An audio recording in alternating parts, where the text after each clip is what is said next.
CJP கட்சியினர் போராட்டம் காரணமாக டெல்லியில் பதற்றமான சூழல் நிலவி வருகின்றது. இதனொலியாக குடியரசுத் தலைவர் மாளிகை நுழைவு வாயில்கள் மூடப்பட்டிருக்கிறது. டெல்லியில் குடியரசுத் தலைவர் மாளிகைக்கு செல்லும் நுழைவு வாயில்களை மூடியிருக்கிறது காவல்துறை. இது பற்றிய முக்கிய செய்தியை பார்த்து வருகிறோம்.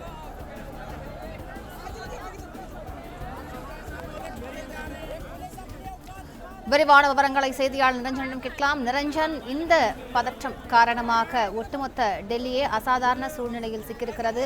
அங்கு பொதுமக்களின் இயல்பு வாழ்க்கை எந்த அளவுக்கு பாதிக்கப்பட்டிருக்கிறது? விவரங்களை பதிவு பண்ணுங்க நிரஞ்சன்.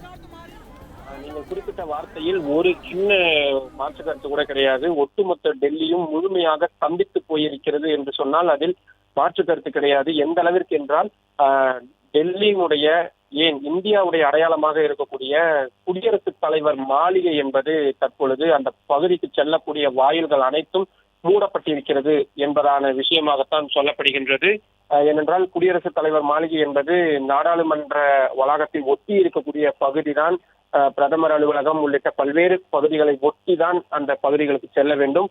அந்த இடத்தில் ஏற்பட்டிருக்கக்கூடிய பதற்றம் என்பது மிகப்பெரிய அளவில் இருக்கின்றது. அது ஒரு நாடாளுமன்ற வளாகத்திற்கு அருகில் இருக்கக்கூடிய பகுதி கூட சற்று குறுகலான பாதைகளாக இருக்கும். ஆனால் குடியரசுத் தலைவர் மாளிகைக்கு செல்லக்கூடிய அந்த ரைசியானா ஹில்ஸ் என்று சொல்வார்கள், அந்த இடம் என்பது நல்ல அகலமான ஒரு சாலையாக இருக்கும். அந்த மத்திய பகுதி நாம் குடியரசுத் தலைவர் பரேடெல்லாம் நடக்கும் பொழுது பார்த்திருப்போம். அந்த இடம் என்பது கிட்டத்தட்ட அந்த ஒரு குறிப்பிட்ட ரவுண்டானாவில் மட்டும் 10,000 பேர் குழுமி விட முடியும். இதற்கு முன்பாக 2012ஆம் ஆண்டு அளவில் அந்த நிர்பயா பாலியல் வன்கொடுமை சம்பந்தப்பட்ட நேரத்தில் தடுத்ததை விட இந்த முறை மிகப்பெரிய ஒரு போராட்டமாக வெடித்திருக்கிறது.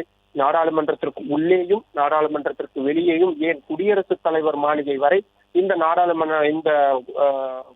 தாக்கம் என்பது உணரப்பட்டிருக்கிறது. வழக்கமாக நாடாளுமன்ற உறுப்பினர்கள் குடியரசுத் தலைவர் மாளிகையை நோக்கி பேரணி சொல்வார்கள். அந்த குறிப்பிட்ட இடத்தில் அவர்கள் தடுத்து நிறுத்தப்பட்டு விடுவார்கள். ஆனால் இந்த முறை போராட்டம் நடத்துவது என்பது இளைஞர்கள் அவர்கள் பயமறியாதவர்களாக மிகப்பெரிய அளவில் போராட்டத்தை முன்னெடுத்து வருவதால் அந்த பகுதிகள் எல்லாம் நிறுத்தப்பட்டிருக்கிறது. இன்னொரு பக்கம் காவல்துறையினரது வாகனங்கள் மீது ஏறி நின்று கோஷங்களை எழுப்பியும் பாடல்களை பாடியும் அவர்கள் அந்த போராட்டத்தை தொடர்ந்து வருகிறார்கள். கண்ணீர் புகை குண்டுகள் எவ்வளவு வந்தாலும் அதை வந்து விழுந்தவுடன் அதை எடுத்து மீண்டும் காவல்துறையினர் மீதும் அதை ஏவியவர்கள் மீதுமே திருப்பி அடிக்கக்கூடிய அளவிற்கு அந்த போராட்டம் என்பது இருக்கிறது.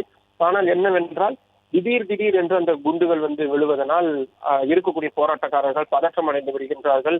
உங்களால் அந்த வீடியோ காட்சிகளை பார்க்க முடியும். புகை மூட்டமாகத்தான் முழுமையாக இருக்கின்றது. வழக்கமாக செய்திகளில் அதை பார்க்கும் பொழுது டெல்லியின் பொல்யூஷன் என்று கடந்து போய்விடுவோம். ஆனால் இந்த முறை அப்படி அல்ல. அத்தனை புகை என்பது முழுமையாக இருக்கின்றது. காவல்துறையினரும் பாதிக்கப்படுகின்றார்கள்.